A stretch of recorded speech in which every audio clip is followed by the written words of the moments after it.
اللہ کے نبی نے فرمایا لا یشرب الشارب حین یشرب وهو مومن، کہ کوئی ایمان والا جب شراب پیتا ہے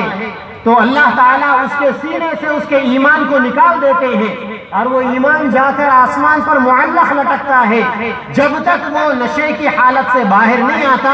اس وقت تک ایمان ویسا ہی لٹکا رہتا ہے، اگر وہ اسی حالت میں مر گیا تو وہ کفر کی موت مرا۔ تو میرے بھائیوں، بڑی سعادت مندی ہے مسلمان گھرانوں میں پیدا ہونا،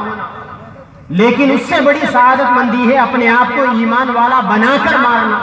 موت تک پہنچانا۔ اور ایمان کی موت انہی لوگوں کو نصیب ہوتی ہے جو لوگ شریعت مطہرہ کا پاس و لحاظ کر کر زندگیاں گزارتے ہیں۔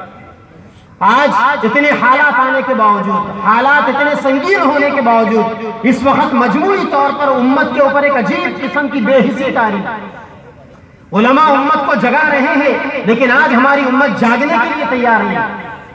علماء اپنی نجی محفلوں کے اندر اور اپنے اجلاسوں میں امت کے لیے لائحہ اعمال بنا رہے ہیں، مگر امت ہے کہ اس کا زمینی سطح پر امپلیمنٹ کرنے کے لیے تیار نہیں۔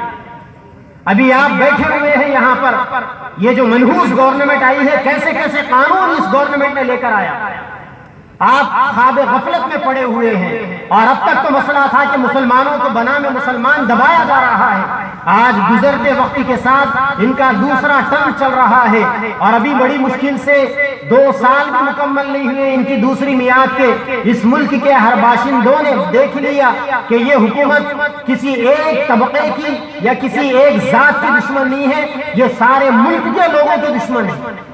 اور یہ مذہب کے نام پر سیاست کرتے ہیں، جبکہ تاریخ جاننے والوں نے لکھ دیا کہ ہندوستان کے اوپر کبھی بھی مذہب کے نام پر سیاست کرنے والوں کو کامیابی نہیں ملی۔ اگر مذہب کے نام پر سیاست کرنے والوں کو کامیابی ملتی تو اس ملک کے اندر 800 سال تک مسلمانوں نے حکومت کی تھی، وہ اس ملک کو مذہبی رنگ کے اندر رنگ دیتے، لیکن وہ اتنے سیاسی بصیرت رکھنے والے تھے کہ انہوں نے حالات کا جائزہ لیا، دیکھا کہ اس ملک کو اگر چلانا ہے ہندو مسلم امن اور آشتی اور بھائی چارگی، گنگا جمنی تہذیب کے ساتھ ہی یہ ملک چل سکتا ہے۔ 800 سال تک انہوں نے پرامن حکومتیں کی، لیکن کبھی انہوں نے مذہب کے نام پر اپنی حکومتوں کو برقرار رکھنے کے لیے لوگوں کو نہیں لڑایا۔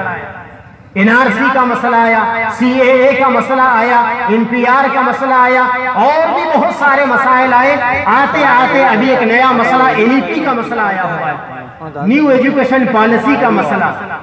نیو ایجوکیشن پالیسی 2020 میں جو نیو ایجوکیشن پالیسی لائی گئی، آج ہمارے مسلمانوں کو خبر ہی نہیں اس بات کی کہ اس نیو ایجوکیشن پالیسی کے ذریعے سے کیا کیا جانے والا ہے۔ اگر 2 لفظوں میں سمجھنا چاہتے ہو تو یہ سمجھ لو، آپ کی حکومت آپ سے یہ مطالبہ کرتی ہے کہ اے مسلمانوں، تم اپنے بچوں کو مسلمان بنا کر پیدا کرو اور اپنے بچوں کو ہمارے حوالے کرو، ہم اس بھٹی کے اندر ڈال کر تمہارے بچوں کو کافر بنائیں گے۔ اور نہ صرف یہ کہ تمہارے بچوں کو کافر بنائیں گے، بلکہ 18 سال تک ان بچوں کی ذہن سازی کی جائے گی۔ اب تک ہمارے اسکولوں میں، کالجوں میں یا یونیورسٹیوں میں جو سلیبس چلتا تھا تو اس کے اندر ایک چیز کے اوپر زور دیا جاتا تھا کہ سال کے ختم ہونے تک سلیبس ختم ہو جانا، لیکن ابھی یہ جو نیو ایجوکیشن پالیسی آئی ہے اس کا ایک بنیادی عنصر اس بات پر ڈیپینڈ کرتا ہے، اس بات پر قائم ہے کہ اب اس نئی تعلیمی پالیسی کے نتیجے میں سلیبس کو ختم کرنے پر محنت نہیں کی جائے گی، بلکہ بچوں کی برین واشنگ کے اوپر محنت کی جائے گی۔